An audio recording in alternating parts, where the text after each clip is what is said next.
Are you enjoying yourself? Nope. You know you're only crossing one eye? Which is really weird.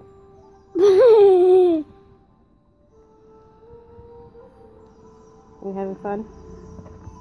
Everyone, this is my son Dorian.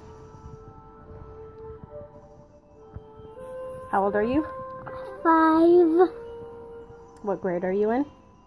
I'm in kindergarten. It's actually hard to tell what grade Dorian's in because he bounces a lot around grades. My name is Iris, by the way. I'm 9 and in 4th grade. I mean, I'm 10. 10 You don't even know how old you are? Ma'am, you need to get that checked out. Bye. Hi everyone. So I'm making this video to apologize for not posting for like a year. And the reason being is I've been struggling with my mental illnesses. And I think I've mentioned it before, but I have what's called schizoaffective disorder. And it is a combination of schizophrenia with a mood disorder. My mood disorder is bipolar. And one thing that I've come across since being diagnosed and having to be hospitalized because it gets very severe, and being on a shit ton of medication and trying to just find the right combination to function,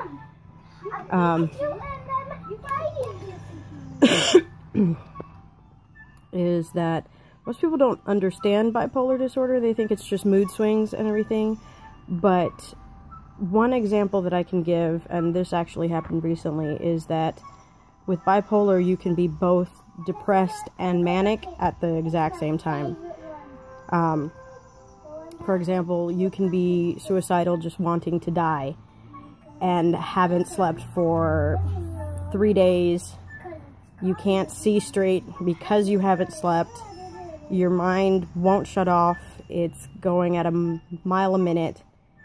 And at the same time, you just have this crippling depression where you just don't even want to get out of bed. You don't want to move. You don't want to eat. And you can't even relax.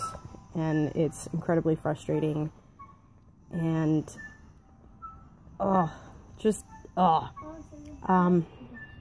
the main issues that I've been having is with my schizophrenia. And when you mention schizophrenia to people, most people think it's a lot like multiple personality disorder. The way that schizophrenia is portrayed in media and in movies and things like that is not how schizophrenia is. Yeah, you do have hallucinations. Yeah, some do hear voices, some see things, some feel things, some taste things, some smell things. I have the lovely joy of suffering from all of those things. And it's triggered mostly by stress.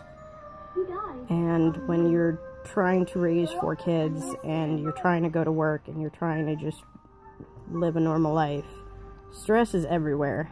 So when it becomes overwhelming, my brain, it almost shuts down in a way and goes into fantasy mode.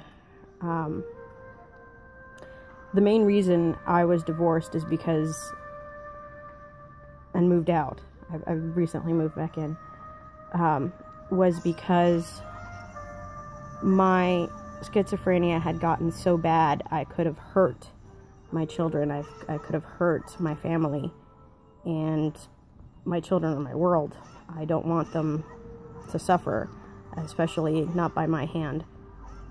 I've got it mostly under control. I can feel when things are starting to get a little bit out of hand, and if I ignore it and try to just go day to day, it gets worse. And when it gets worse, I'm a completely different person. I have paranoid schizophrenia, which there's like 5 different types of schizophrenia. the most common being paranoid schizophrenia, which is what most people are used to. And that one is a little bit easier to, I guess, recover from. It's a little easier to manage, but at the same time, it's, like I said, it's incredibly frustrating. And that's what I've been struggling with this past year. I've been hospitalized already 3 times this past year.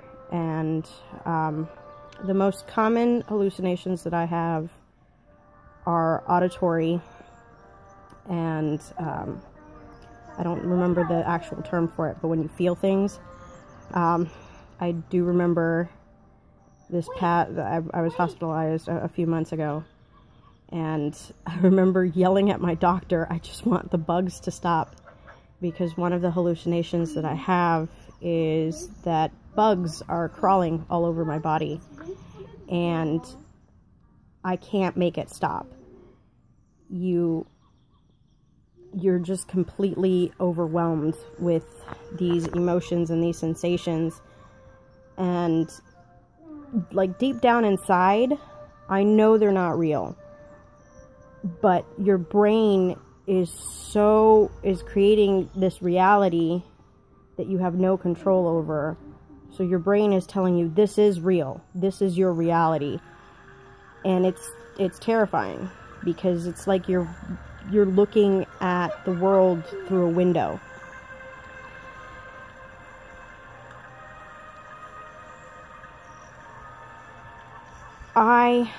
On top of the schizophrenia and the bipolar, I also have anxiety and PTSD. So I am on a lot of medications, and just trying to find the right combination has been a journey on its own. And I've been on a lot of different kinds of medication because my body creates an immunity to them after about 3 months. Every 3 months I have to try something new or change the dosage or something, because my body starts to create immunity to these medications, and they just stop working. And again, it's frustrating, and you feel like giving up. You feel like giving up because you're trying so hard just to be a normal human being, and it doesn't work. And Lily, what are you doing? What are you doing? What? You look very serious. Doing serious things. You're doing serious things? Okay. Alright, so you saw Iris and Dorian.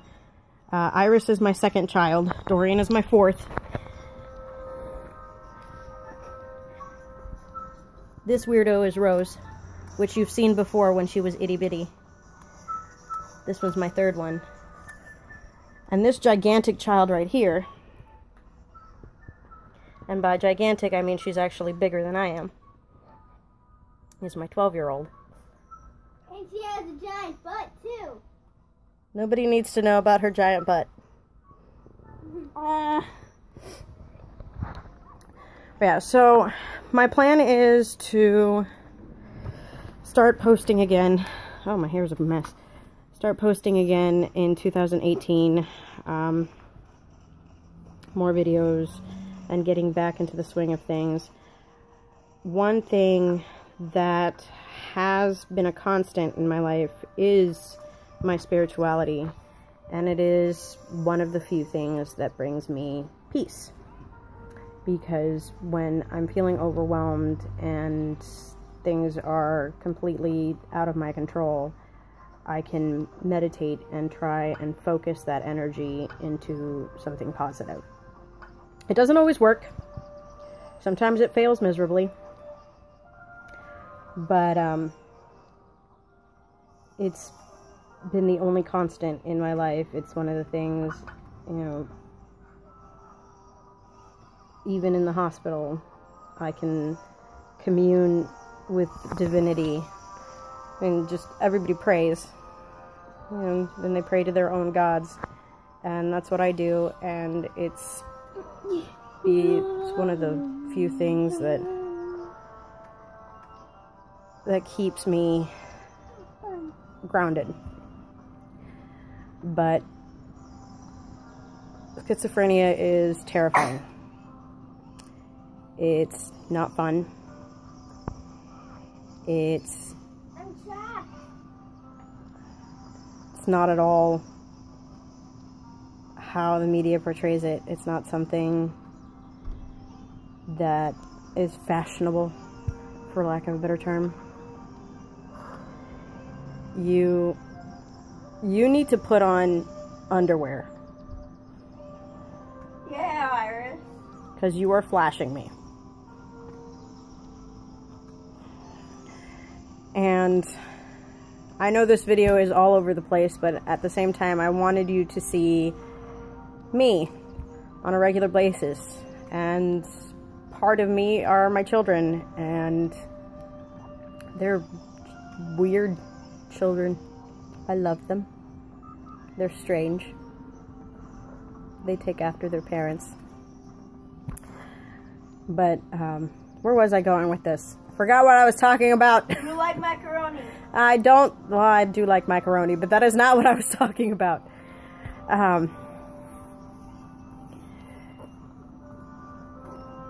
A lot of the hallucinations, I remember being hospitalized, and I remember being in an isolation room by myself. The only thing in that room was a mattress. And I remember laying in that mattress screaming my head off because I believed that I was being tased. And I could feel the pain.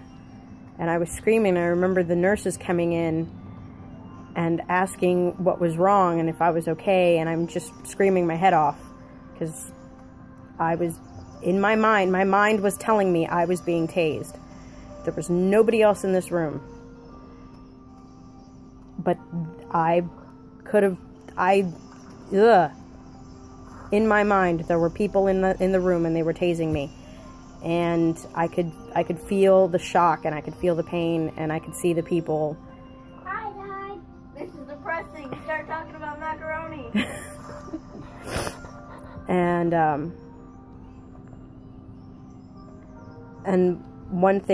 another thing that I would do is when I would hear the voices were never nice voices. They would tell me to hurt myself or hurt other people or just nasty things, and I would get so frustrated and upset that I would literally start punching myself in the head. And I remember fighting with a tech because I was punching myself in the head and she was trying to stop me from hurting myself. And not all of my hallucinations are bad hallucinations. Everybody thinks, okay, oh, well, it must be scary. It was like, yes, there are those, but there are other good hallucinations. I've had good hallucinations. There was like a 6-month period where I thought I had friends, and this is going to sound really sad. I thought I had made new friends. Their names were Valerie and Delilah. They were older women. I'm in my 30s, so these women were like 40, 50 years old. They were like old enough to, you know, as old as my older sister or my mom or something. And I would go out to lunch with these women, and I would knit and talk with these women. And my ex-husband pointed out that I was by myself. And that's when I came to realize that these women did not actually exist. These were hallucinations created in my mind. And I was actually a little sad that they weren't real, because I had a good time with these people. And when I started taking my medication again, they of course disappeared. But it gave me hope that I could handle my hallucinations enough to where they weren't hurtful, they weren't bad, but there are days that suck. I have a friend who has the same thing as you. She has something in her brain, and she imagines people, and we were walking to Woldridge, and she was like, hey, come here, here's my friend's house, I want you to meet her, and she's telling me all about her friend while playing in the garbage. And so she was getting picked up, and she told her parents that I got to meet her, and I told them what happened, and they told me that she had brain things. And she imagines the people. Yeah, it's a brain thing. It's a brain thing that's hard to communicate, especially when you're trying to figure out what's real and what's not. Anyway, I know this video is all over the place. And depressing. Of course it's depressing! Where's the macaroni? I am not going to talk about macaroni. You just did, haha.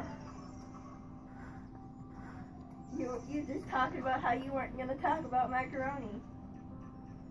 Stop talking. Okay.